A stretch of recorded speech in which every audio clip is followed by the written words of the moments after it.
Hello everyone, welcome to YouTube channel RPSC bio academy. हम जो chapter discuss कर रहे थे वो था इकोनॉमिक इम्पोर्टेंस और उसके अंदर हम पढ़ रहे थे इकोनॉमिक इम्पोर्टेंस ऑफ इंसेक्ट। इसके अंदर हमने कल के लेक्चर में पढ़ लिया था एपीकल्चर, हनी बी के बारे में, बीज के बारे में जो भी हमने पढ़ा वो कल के लेक्चर में पढ़ लिया था। आज का हमारा जो टॉपिक रहेगा वो रहेगा सीरीकल्चर। सीरीकल्चर के अंदर हम किसकी बात करेंगे? सीरीकल्चर के अंदर हम बात करेंगे सिल्क की। यानी सिल्क जो है, सिल्क कौन सा इंसेक्ट बनाता है, उसका लाइफ साइकिल किस तरीके से होता है, सिल्क बनता कैसे है, और हम बात करेंगे कि और कौन कौन से ऐसे इंसेक्ट हैं जो सिल्क बनाते हैं, क्योंकि हम कॉमनली एक ही पढ़ते हैं। हम यहाँ पर सिल्क के टाइप्स भी पढ़ेंगे, ठीक है। तो अब हम बात करते हैं सीरीकल्चर में सिल्क की। तो जो मोस्ट कॉमन यहाँ पर इंसेक्ट है जो सीरीकल्चर के अंदर यूज किया जाता है वो है बॉम्बैक्स मोराई। और भी इंसेक्ट के बारे में हम पढ़ेंगे, लेकिन ये मोस्ट कॉमन यूज्ड है, इसलिए सबसे पहले इसके बारे में बात करते हैं। और ये क्या है? एक मॉथ है। तो बॉम्बैक्स मोराई के बारे में हम बात करेंगे। अगर हम बात करें इसके क्लासिफिकेशन की, सबसे पहले हम बात करते हैं इसके फाइलम की। तो इसका फाइलम कौन सा है? आर्थ्रोपोडा। क्लास कौन सी आ जाएगी? इंसेक्टा। ऑर्डर कौन सा आ जाएगा? लेपिडोप्टेरा। फैमिली आ जाएगी Bombycidae. Genus Bombyx and species is mori. तो ये है इसका क्लासिफिकेशन। इसके क्लासिफिकेशन से भी क्वेश्चन आ सकता है कि बॉम्बैक्स मोराई की फैमिली का क्या नाम है, तो हम बता सकते हैं बॉम्बेसिडे इसकी फैमिली का नाम है। हमने ये किसके क्लासिफिकेशन की बात की है? इस बॉम्बैक्स मोराई मोथ के क्लासिफिकेशन की बात की है। अभी हम देखते हैं कि ये जो बॉम्बैक्स मोराई है, ये जो मोथ है, इसका लाइफ साइकिल किस तरीके से चलता है, कैसे ये अपनी लाइफ टाइम में सिल्क की फॉर्मेशन करता है।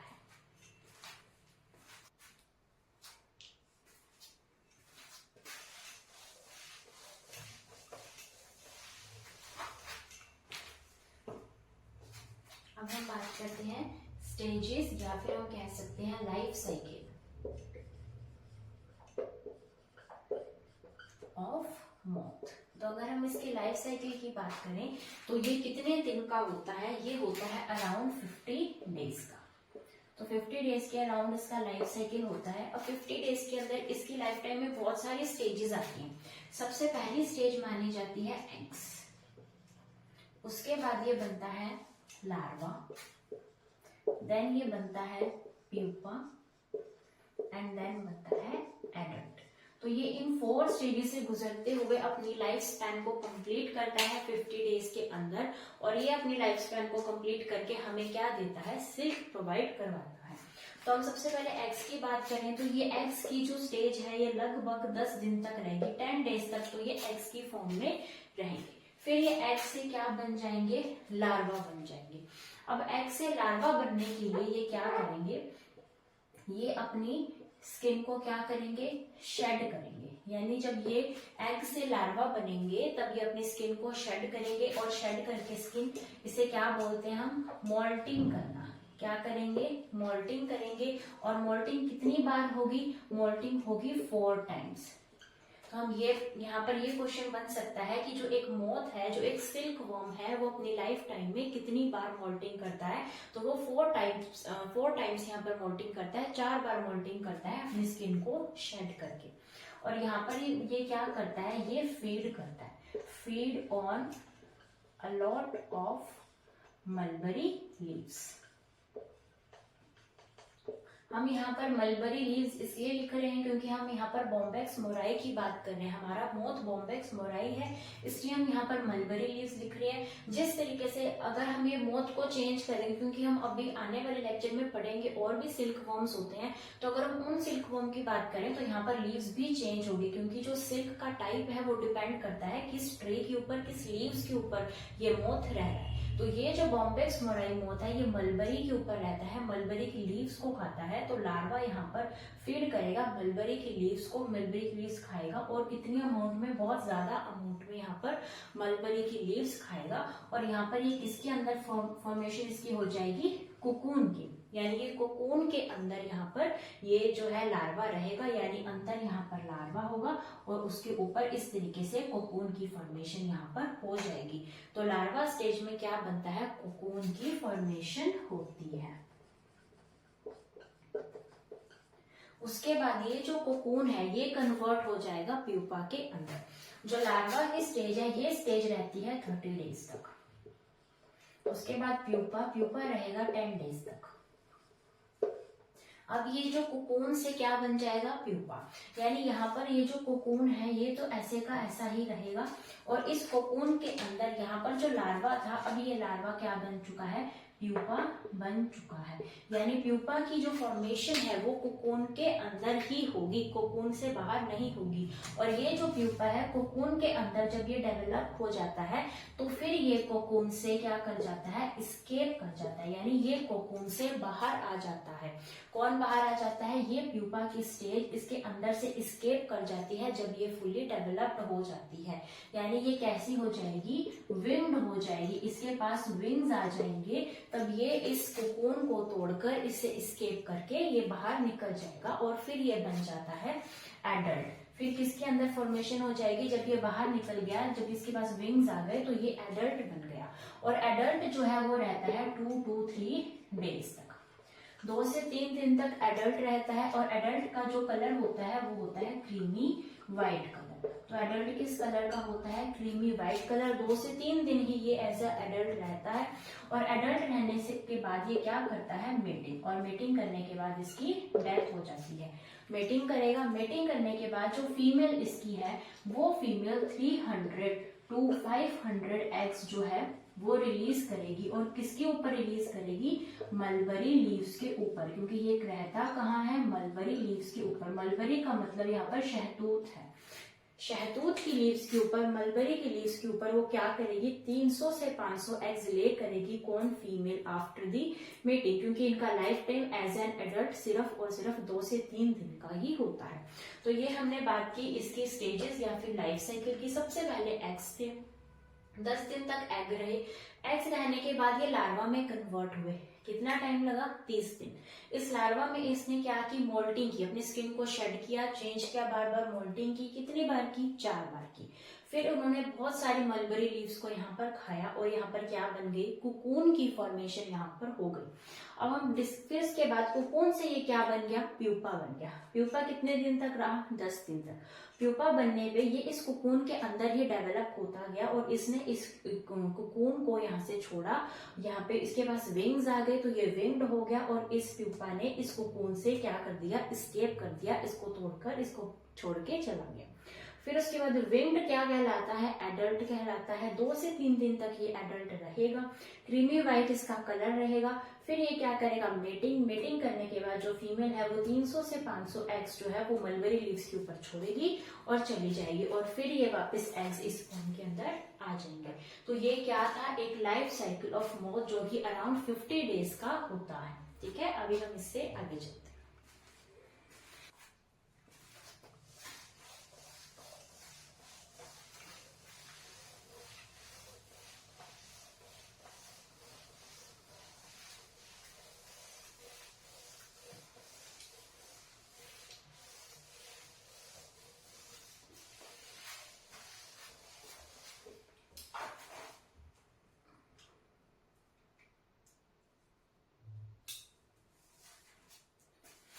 अभी हमारे सामने क्या बना था, कोकून बना था। कोकून की फॉर्मेशन हुई थी, कहाँ हुई थी, प्यूपा स्टेज के बाद। क्या बना था, कोकून, सॉरी लार्वा के बाद कोकून बना था, फिर ये प्यूपा में कन्वर्ट हुआ था। तो यहाँ पर ये जो कोकून बना है, इस कोकून से ही हमें क्या मिलती है, इस कोकून से ही हमें मिलती है सिल्क। यानी यहाँ पर मैंने जो इस तरीके का कोकून बनाया था, ये कोकून से ही क्या बनेगी, सिल्क बनेगी, जो सिल्क हमें बनाना है। ठीक है, तो ये जो सिल्क है ये बनती कैसे है, क्योंकि ये जो कोकून कोकून है ये सिल्क का ही बना हुआ है। ये किसका बना हुआ है? ये सब सिल्क का बना हुआ है, लेकिन इसके ऊपर सिल्क आई कहाँ से? तो ये जो सिल्क है ये सिक्रीट की जाती है। इसे कौन सिक्रीट करता है? इसे सिक्रीट करते हैं लेबियल ग्लैंड्स। लेबियल ग्लैंड्स का एक और नाम है यहाँ पर सलाइवरी ग्लैंड्स। तो लेबियल ग्लैंड या फिर जो सलाइवरी ग्लैंड है किसके? इस मोथ के। इस मोथ का नाम क्या है? Bombyx mori. इस मोथ के जो लेबियल या फिर सलाइवरी ग्लैंड है ये क्या हो जाते हैं? मॉडिफाई हो जाते हैं, और मॉडिफाई होकर ये क्या बनाते हैं? Silk glands. यानी ये सिल्क सिक्रीट तो होता है सिल्क ग्लैंड से। ये सिल्क कहाँ से आएगा? सिल्क ग्लैंड ही रिलीज करेगी जो उसके अंदर प्रेजेंट है मोथ, उसकी ही सिल्क ग्लैंड रिलीज करेगी। लेकिन ये जो सिल्क ग्लैंड है ये बनी किससे है? ये बनी है लेबियल ग्लैंड्स या फिर सलाइवरी ग्लैंड से। तो लेबियल या सलाइवरी ग्लैंड मॉडिफाई हो जाती है, बना देती है सिल्क ग्लैंड, और यही सिल्क ग्लैंड सिक्रीट करती है सिल्क, और जिससे क्या बन जाता है? कोकून बन जाता है। अब हमारे सामने कोकून आ गया। कोकून से हमने क्या बना ली? सिल्क बना ली। अब सिल्क के अंदर अगर हम इसकी कॉम्पोजिशन की बात करें तो ये किसका बना होता है? तो सिल्क बना होता है प्रोटीन का। इसके अंदर प्रोटीन होती है fibroin protein plus sericin protein.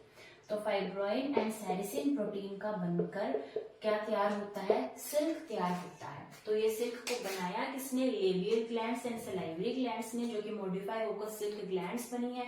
और यही सिल्क ग्लैंड्स ने क्या सिक्रीट किया है? सिल्क सिक्रीट किया है, जिससे कोकून बना है। और इसी कोकून से हम सिल्क को निकालेंगे। और अगर हम केमिकल कॉम्पोजिशन की बात करें तो इसके अंदर फाइब्रोइन एंड सेरिसिन प्रोटीन होता है, जिससे क्या बनता है?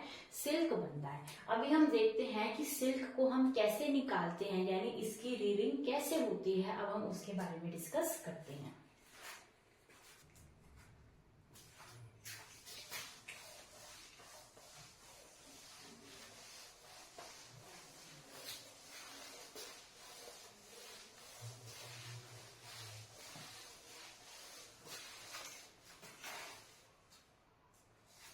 अभी हम क्या डिस्कस करने वाले हैं? Reeling of silk. ये किसे कहा जाता है? रीलिंग ऑफ सिल्क किसे कहा जाता है? रीलिंग ऑफ सिल्क का मतलब है कि जो डेड कोकून है, डेड कोकून से सिल्क को अनवाइंड करना, डेड कोकून से सिल्क को अनवाइंड करना क्या कहलाता है? रीलिंग ऑफ सिल्क कहलाता है। अब हम इस पूरी स्टेटमेंट को समझते हैं। इस पूरी स्टेटमेंट को समझने के लिए हम 3 पॉइंट्स बनाते हैं। सबसे पहले हमारे सामने अब यहाँ पर क्या आया? कोकून की फॉर्मेशन होगी। हमने देख लिया मलबरी लीव्स के ऊपर क्या बन गया? कोकून बन गया। अब इस कोकून को उठाया जाएगा, इसे हीट दी जाएगी। हीट कह सकते हैं, ड्राई हीट कह सकते हैं। सबसे पहले क्या की जाएगी? इसको ड्राई हीट दी जाएगी। इस कोकून को ड्राई हीट देने की वजह से इस कोकून के अंदर जो मोथ है, जो लार्वा है, जो प्यूपा है, जो इसके अंदर प्रेजेंट है, वो क्या कर जाएगा? डाई हो जाएगा, वो उसकी डेथ हो जाएगी। सबसे पहले हमने कोकून के अंदर प्रेजेंट मोथ की क्या करवानी है? डेथ करवानी है, उसे मारना है। उसे मारने के लिए हीट या फिर ड्राई हीट दी जाती है, जिससे कि वो मोथ डाई हो जाता है। उसके बाद यहाँ पर फिर से क्या करवाई जाती है? हीट। और यहाँ पर क्या यूज किया जाएगा? बॉइलिंग वाटर, यानी उबलते हुए पानी में क्या डालने जाएंगे? कोकून डालने जाएंगे। कितने टाइम तक? 15 से 20 मिनट तक ये कोकून उबलते पानी में रहेंगे। और जब ये इस वाटर टेम्परेचर पर, बॉइलिंग वाटर के अंदर ये कोकून रहेंगे, तो इस कोकून के अंदर जो भी गम है, यानी ये जो कोकून हमने बनाया, इस कोकून के अंदर बहुत सारे ऐसे सिल्क बने हुए हैं। और ये पूरा कोकून सिर्फ हम ये नहीं कह सकते कि यहाँ से शुरू हो रहा है, पूरा कोकून बन रहा है और करते करते यहीं पर ही खत्म हो रहा है। ऐसा नहीं है, ये अलग अलग सारे फ्रेगमेंट्स होते हैं, और इन अलग अलग फ्रेगमेंट्स को चिपकाने के लिए गम यूज की जाती है, जो कि इसके अंदर ही प्रेजेंट होती है। तो इसको बॉइलिंग वाटर में इसलिए रखा जाता है कि यहाँ पर ये जो गम है ये बाइंड कर दे सभी सिल्क के फ्रेगमेंट्स को। यानी यहाँ पर जो अलग अलग सिल्क के फ्रेगमेंट्स हैं उनको बाइंड करने के लिए जो गम यहाँ से रिलीज होती है उसको सेट करने के लिए इसको बॉइलिंग वाटर के अंदर डाला जाता है। और ऐसा इसलिए किया जाता है क्योंकि अगर सिल्क का एक बड़ा फ्रेगमेंट है तो हम उस सिल्क को यूज कर सकते हैं, लेकिन जब सिल्क के छोटे छोटे फ्रेगमेंट्स हमारे सामने आते हैं तो वो एक वेस्ट सिल्क बन जाता है। हम उसके बारे में भी बात करेंगे। तो अच्छा सिल्क वही माना जाता है जिसका जो थ्रेड है, जो धागा है वो लंबा हो। जितना लंबा धागा बनेगा उतना अच्छा सिल्क माना जाता है। तो इसलिए इसका जो धागा है, इसका जो थ्रेड है वो लंबा बने, इसीलिए यहाँ पर इसलिए बॉइलिंग वाटर में इसको 15 से 20 मिनट तक रखा जाता है। उसके बाद क्या किया जाएगा? उसके बाद यहाँ पर जो ये सिल्क सेगमेंट्स है, यहाँ पर इस स्टेप को क्या बोला जाता है? कुकिंग कहा जाता है। इस स्टेप को क्या कहा जाता है? कुकिंग करना कहा जाता है। उसके बाद ये जो सिल्क के सेगमेंट्स हैं, इन सिल्क के सेगमेंट्स को, इस सिल्क को इकट्ठा किया जाता है, कलेक्ट किया जाता है।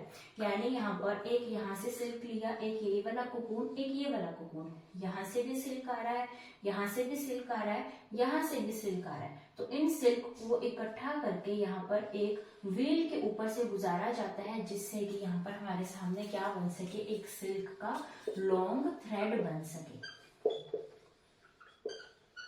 एक सिल्क का लॉन्ग थ्रेड बन सके, एक सिल्क मजबूत बन सके, उसके लिए इस तरीके से अलग अलग कोकून को एक व्हील के ऊपर इस तरीके से घुमाया जाता है, जिसे हम हमारी कॉमन लैंग्वेज में क्या बोल देते हैं?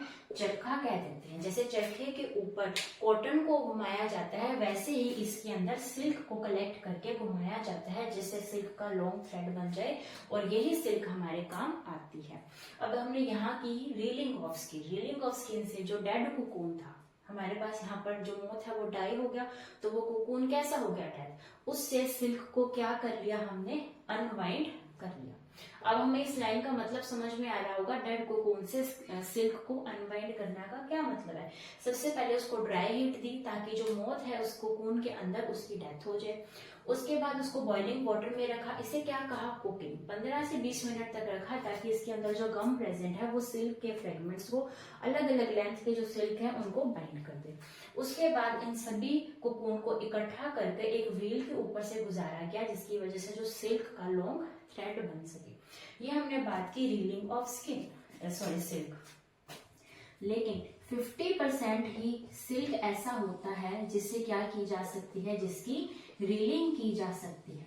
तो 50% सिल्क ही रील किया जा सकता है, बाकी जो 50% है वो क्या हो जाता है? वेस्ट हो जाता है।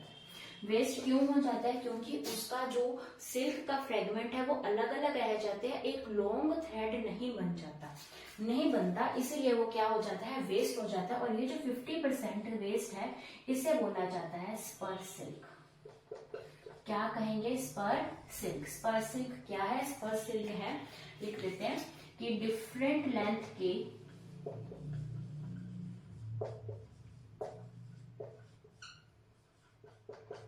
सिल्क सेगमेंट्स, यहाँ पर जो डिफरेंट लेंथ के सिल्क सेगमेंट्स हैं उनको जोड़ा जाता है और उनको जोड़कर जो सिल्क बनेगा उसे स्पर सिल्क कहा जाता है। तो यहाँ पर दो तरीके के सिल्क बने, एक तो वो सिल्क हो गया 50% जिसकी रीलिंग हुई है, इसे बोला जाता है रॉ सिल्क। तो यहाँ पर हमारे सामने दो सिल्क हो गए, एक रॉ सिल्क और एक स्पर सिल्क।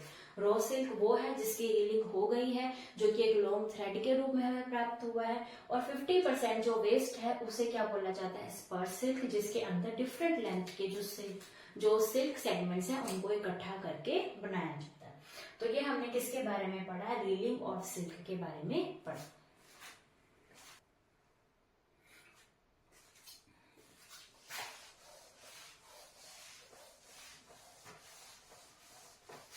एक चीज यहाँ पर चेंज करनी है, इसे स्पर नहीं स्पन सिल्क कहा जाता है। स्पर की जगह स्पन सिल्क इसे कहा जाता है। ये आप अपने नोट्स में चेंज कर लेना, गलती से स्पर बोल दिया गया था, स्पन सिल्क।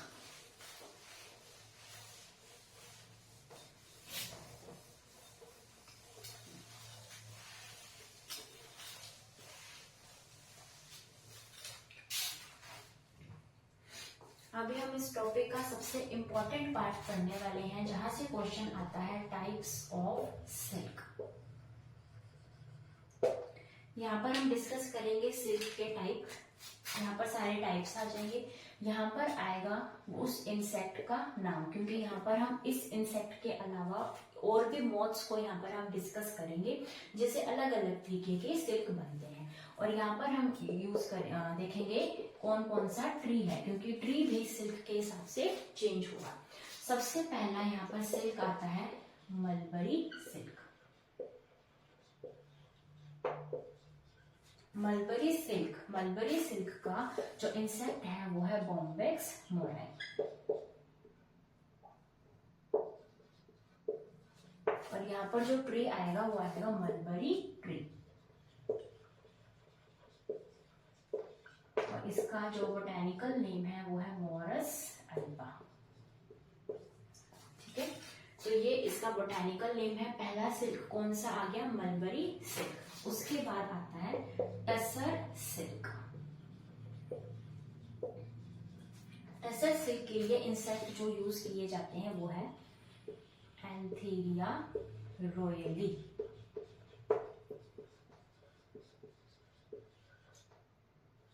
एंथीरिया पैफिस। और यहाँ पर यूज किया जाएगा एंथीरिया माइलिटा।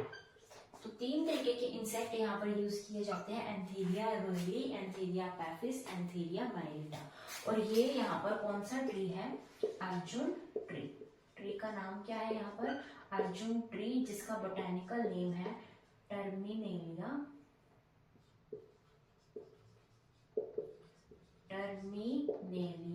अर्जुना। क्योंकि अर्जुन ट्री हमने लिख ही दिया तो टर्मिनेलिया से हमें लर्न करना है। उसके बाद जो थर्ड सिल्क आता है वो है मूंगा सिल्क। मूंगा सिल्क के बारे में पढ़ते हैं। मूंगा सिल्क के अंदर आएगा एंथीरिया असम। और यहाँ पर जो ट्री आएगा वो आएगा सोम ट्री माइकैलिस। इसका जो बोटेनिकल नेम है वो क्या है? माइकैलिस। और कॉमन नेम है सोम ट्री। तो ये इसके ऊपर जो है यहाँ पर सिल्क बनाता है, म्यूगा टाइप ऑफ सिल्क। फिर हमारे सामने आता है एरी सिल्क। तो जो एरी सिल्क है वो बनेगा एंथीरिया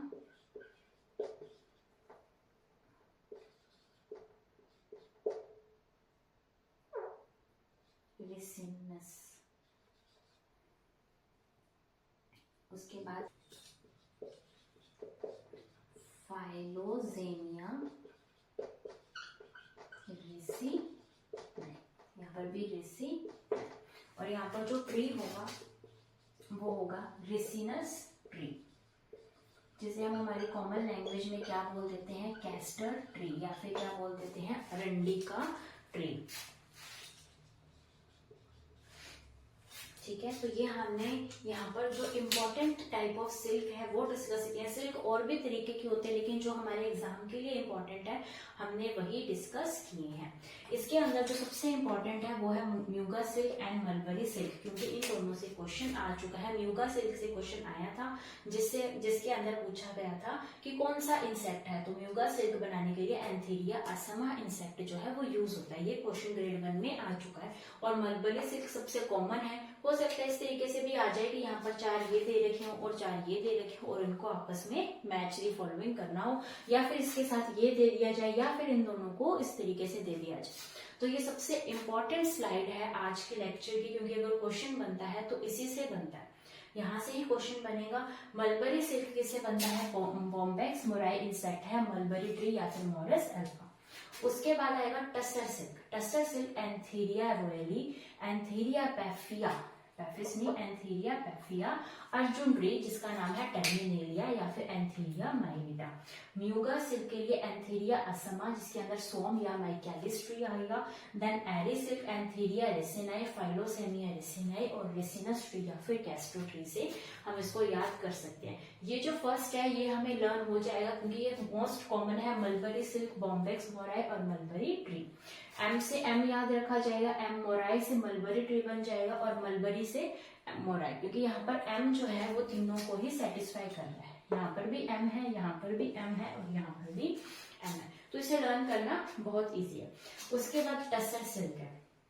टसर सिल्क के अंदर ये स्पीशीज याद करने के लिए हम एक बना सकते हैं रोपम।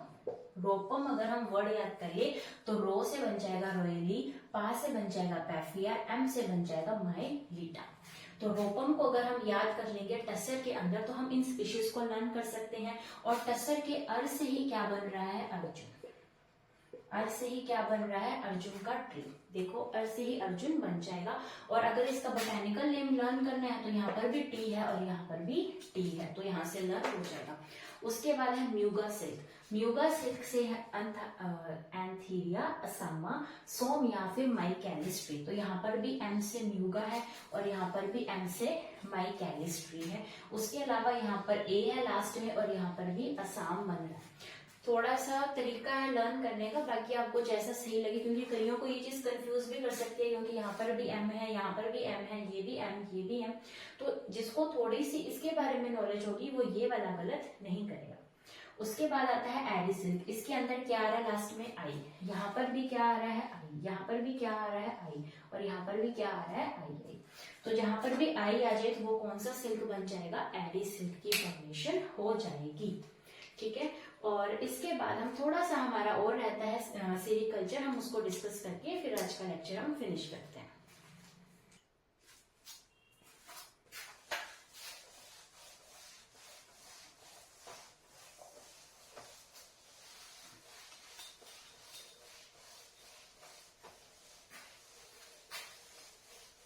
ये जो माइकैलिस ट्री है ये कहीं कहीं पर मैचलिस पे लिखा आता है, तो आप कंफ्यूज ना हो। मैचलिस, इसको इस तरीके से भी लिखा जाता है। मुझे अभी जस्ट याद हुआ तो मैंने कहा कि मैं आपको बता दूं, इसको मैचलिस भी लिखा जाता है।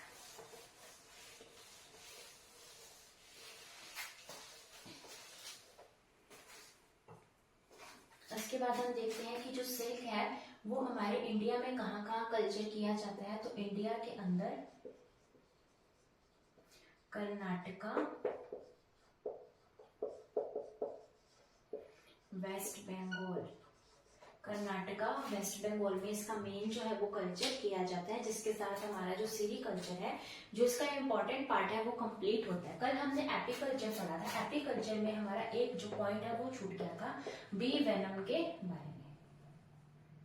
जो बी वेनम है इसके बारे में हमने कल एक छोटा सा पॉइंट हमारा छूट गया था। जो बी वेनम है इसकी इकोनॉमिक इंपॉर्टेंस ये है कि ये ट्रीट करता है अस्थमा, आर्थराइटिस को। इसे ट्रीट करेगा, आर्थराइटिस को। तो ये आर्थराइटिस को ट्रीट करने में काम आता है बी वेनम। और ये जो क्वेश्चन है ये 2 बार फर्स्ट ग्रेड में आ भी चुका है, तो पॉसिबिलिटी है कि इस बार भी रिपीट हो सकता है।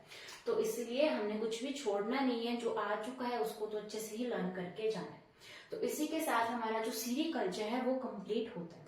अब कल वाली क्लास में हम पढ़ेंगे लैब कल्चर के बारे में, क्योंकि ये जो इकोनॉमिक इंपॉर्टेंस ऑफ इंसेक्ट है ये थोड़ा सा लंबा टॉपिक है। क्योंकि जब हम मुलस्का पढ़ेंगे तो उसके अंदर इतना लंबा नहीं आएगा, क्योंकि उसके अंदर तो मेनली पर्ल कल्चर ही है। लेकिन जो इंसेक्ट वाला है वो अभी 1 से 2 लेक्चर और लगेंगे, क्योंकि हमने लैब कल्चर पढ़ना है। फिर उसके बाद जो इंसेक्ट वेक्टर की तरह यूज होते हैं या फिर इंसेक्ट्स का और भी जो काम होता है वो सब हम अभी डिस्कस करेंगे। ठीक है, तो आज के लिए इतना ही। हम मिलते हैं कल के लेक्चर में, लैब कल्चर को पढ़ेंगे। Thank you.